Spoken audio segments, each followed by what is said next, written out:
जय गुरुदेव, जय महाअवतार बाबा जी।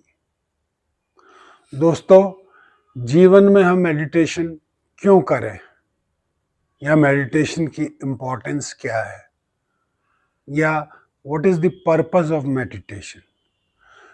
मेडिटेशन का उद्देश्य है जीवन को सुखमय और आनंदमय ढंग से जीना।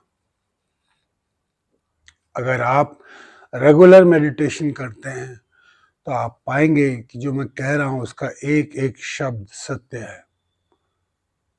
50 विपत्तियां आपके जीवन में आएंगी लेकिन वो आपको दुखी नहीं कर पाएंगी।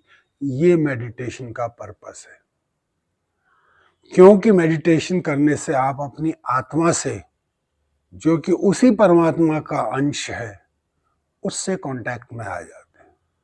उससे कांटेक्ट में कैसे आते हैं कि आप अपनी बुराइयों को धीरे धीरे दूर करते हैं और जैसे जैसे बीमारियां दूर, कमजोरियां और गलत चीजें आपके जीवन से दूर होती हैं, वैसे वैसे दूसरी तरफ से अच्छी चीजें आपके साथ जुड़ जाती हैं और फिर वो परमात्मा हमें सही दिशा दिखाने लगता है और वो परमात्मा हमारे अंदर ही आत्मा रूप में मौजूद है। वो आत्मा अगर आप महसूस करें, गौर करें, तो अंदर बैठकर कभी न कभी आप महसूस करें कोई एक ऐसी चीज है जो आपको अंदर है और आपको देखते जा रही है। जब आप पवित्रता की ओर बढ़ेंगे तब वो आत्मा आपको गाइड करने लगी कि ओके, अब इधर जाओ, अब इधर जाओ, अब ये करो, अब ये मत करो। और जितना आप उसकी सुनेंगे उतना आप परमात्मा के कांटेक्ट में आएंगे और जितना आप उसको इग्नोर करेंगे कि नहीं, ये मैं अभी नहीं करता, ये रास्ता मुश्किल है, क्योंकि आत्मा जो बताएगी वो थोड़ा अलग हटकर होगा और आप जो जीवन में करते आ रहे हैं वो थोड़ा अलग हटकर होगा। तो दोनों में भेद होने की वजह से, क्योंकि आपने आम रास्ता हमेशा देखा होता है, इसलिए आप आत्मा की बात को इग्नोर कर देते हैं कि नहीं, ये तो डिफिकल्ट है।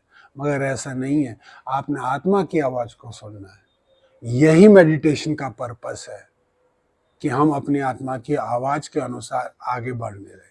वो हमें पल पल पर गाइड करती है, वही हमारे अंदर परमात्मा स्वरूप में मौजूद है। तो जैसे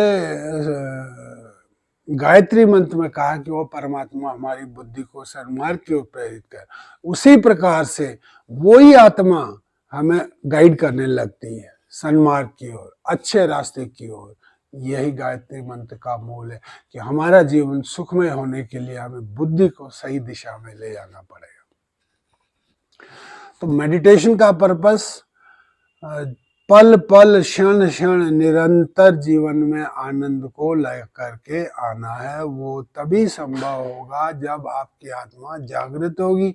आत्मा को जागृत करने के लिए आपके पास कई तरीके हैं, जैसे ध्यान है, ज्ञान है, कर्म है और भक्ति है। ये 4 प्रमुख मार्ग तो भगवद गीता में भगवान ने बताए ही हैं।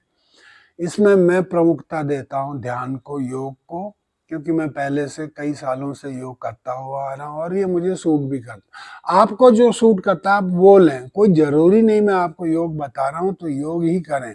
आप किताबें पढ़ सकते हैं, ग्रंथ पढ़ सकते हैं, विष्णु पुराण पढ़ सकते हैं, वेद पढ़ सकते हैं, उपनिषद पढ़ सकते हैं, ब्रह्मसूत्र भाष्य पढ़ सकते हैं, कबीरदास पढ़ सकते हैं, रहीमदास पढ़ सकते हैं, रामायण पढ़ सकते हैं, रामचरितमानस पढ़ सकते हैं। इन पुस्तकों को पढ़ने से भी आपके ज्ञान का विकास होगा और आपकी बुद्धि आपके द्वारा गाइडेड होगी, शास्त्रों में लिखी अच्छी बातों के अनुसार गाइडेड होगी और आत्मा भी जागृत होगी ज्ञान के द्वारा। कर्म तो हम सभी करते ही हैं, लेकिन कर्म करने का सबसे बड़ा और अच्छा तरीका है कि हम उसे निष्काम भाव से करें कि मैं कर्म कर रहा हूँ, इसका फल की इच्छा नहीं कर रहा हूँ, जो फल मिलेगा वो मुझे एक्सेप्ट है। तो आपको काम करने में कभी तकलीफ नहीं होगी और काम करके आप कभी दुखी नहीं होंगे।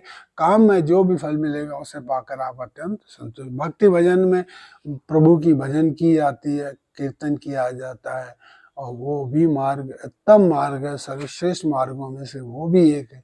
आप जो भी मार्ग चुने आपके लिए उचित है, उस मार्ग को आप चुन लें और आगे बढ़ें और अपने जीवन को सुखमय बनाएं। इसी तरह से मैं मेडिटेशन को प्रपोज करता हूँ, क्योंकि मैं वो खुद करता हूँ, वो मार्ग मेरा देखा हुआ है। अगर आपको मेडिटेशन करना हो तो मेडिटेशन मुझसे सीख सकते हैं। मैंने कई वीडियोस में बताया भी है, आप उन्हें भी फॉलो कर सकते हैं और मुझे भी संपर्क कर सकते हैं। जय गुरुदेव, जय गुरुदेव, जय गुरुदेव।